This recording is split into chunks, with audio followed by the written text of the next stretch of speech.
Masuk itu sebelumnya selamat siang Kang Dudi, satu kehormatan untuk saya luar biasa bisa berjumpa di momen yang tidak biasa ini. Kita biasanya berjumpa di persastraan duniawi, ternyata sekarang bertemu di SD.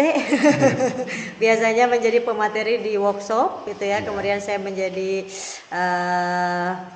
penggemar yang menanti materi-materi yang sangat luar biasa. Ternyata alhamdulillah hari ini bisa duduk bersama sejajar di sini. Ya, mengenai yang tadi barangkali karena tuntutan zaman. Karena kalau profesi saya di bidang mengajar sebetulnya tidak membutuhkan up di sosial media, hanya barangkali eksistensi dan pendekatan terhadap peserta didik itu yang diperlukan, apalagi berbagi, tidak usah terlalu kaku di dunia pendidikan itu sih Kang tadi. Artinya karena saya punya kontrak belajar dengan para peserta didik, yang mengapa metode-metode yang masih zaman dulu mungkin dipakai oleh para guru harus selalu diterapkan di peserta didik, sementara karakteristik siswa yang setiap tahun, setiap angkatan pasti berbeda-beda, artinya pendekatannya juga berbeda. Nah, tujuannya adalah selain ya ingin nambah endorse. Tujuannya makanya kan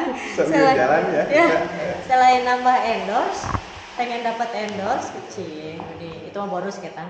Yang paling penting adalah ternyata pendekatan ke para siswa itu lebih menyenangkan di sosial media, kemudian lebih banyak dan mudah dikenal di sosial media dibandingkan bertatap muka secara langsung di kelas. Itu kan hal yang menjenuhkan gitu. Yang artinya metode-metode apa yang bisa diterapkan. Ternyata bukan hanya saya dan banyak juga guru-guru muda yang menerapkan hal seperti itu. Hanya barangkali jangan terlalu dipaksakan juga, karena lebih kepada personality gurunya sendiri ya. Kalau memang misalnya kita ATM, amati tiru modifikasi, jangan seutuhnya meniru karena akan susah juga karakternya. Kebetulan kalau saya sih cerewet ya gitu ya Kang ya, yang artinya mungkin yang tujuan utamanya kenapa di sosial media tadinya juga ingin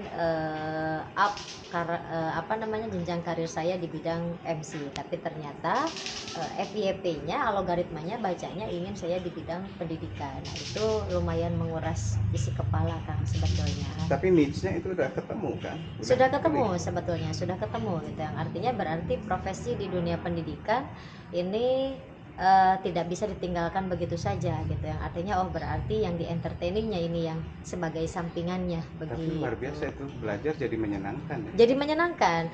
Tapi saya juga pasti minta izin dulu kepada anak-anak, ini boleh direkam ya, karena ketika misalnya anak-anak sedang fokus, saya pun sedang fokus, itu tidak pegang handphone sama sekali gitu. Artinya akan mengganggu konsentrasi anak-anak ketika ada tripod kah di kelas gitu ya. Banyak yang bertanya, itu handphonenya simpen di mana sih? Di depan, diganjel oleh aqua botol gitu atau oleh tas gitu kan, sesimpel itu. Tapi ketika akan diposting atau ada hal-hal yang menyenangkan di kelas yang ingin saya posting, saya pasti izin dulu ke anak-anak, boleh tidak gitu. Kalau kata anak-anak boleh Bu, biar FYP katanya gitu, baru saya posting. Kalau kata anak-anak ulah Bu bina izin, ya tidak diposting juga gitu. Juga dipegang. Betul gitu kan, karena ya FYP tapi anaknya nantinya merasa terbuli dan lain sebagainya, atau merasa dieksploitasi. Nah itu juga saya tidak mau, karena netizen zaman sekarang luar biasa, sudut pandangnya hanya dilihat dari 1 menit 30 detik, karena konten saya di Reels ataupun di TikTok tidak lebih dari 3 menit biasanya gitu. Yang artinya dari 3 menit itu 2 kali 45 menit pembelajaran di kelas yang direkam hanya 1 menit 30 detik, itu yang di judgementnya gitu.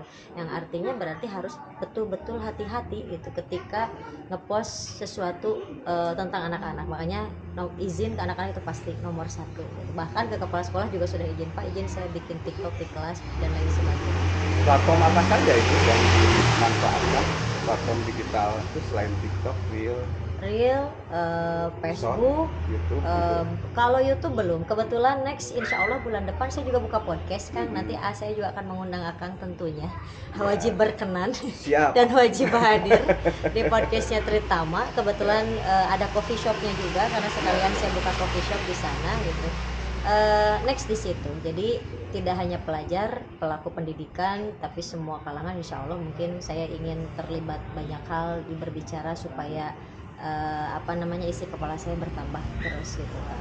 Oke, ini berarti sebetulnya menghadirkan gerakan nasional yang betul literasi digital luar biasa, dan 6 literasi data salah satunya sudah dilaksanakan. Salah satunya sudah dilaksanakan, lebih kepada aspek berbicara mungkin ya Kang ya. Semua aspek sebetulnya ya.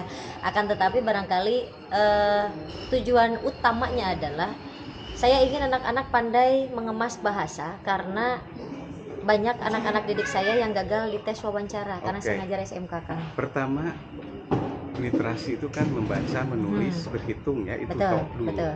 Kemudian berbicara, mendengarkan dan berbicara. Nah, sekarang itu sudah ke memirsa dan menyajikan. Betul. Digital kan? Iya. Oke. Clear, mantap. Ya, mohon dukungannya, mudah-mudahan konten-kontennya tidak membosankan. Tapi jujur saja kemarin sempat ada 2 pekan jenuh, diam, tidak berkonten. Kemudian berkonten lagi, ganti ke yang lain kayak misalnya review kuliner atau apa. Ternyata tidak naik algoritmanya kan.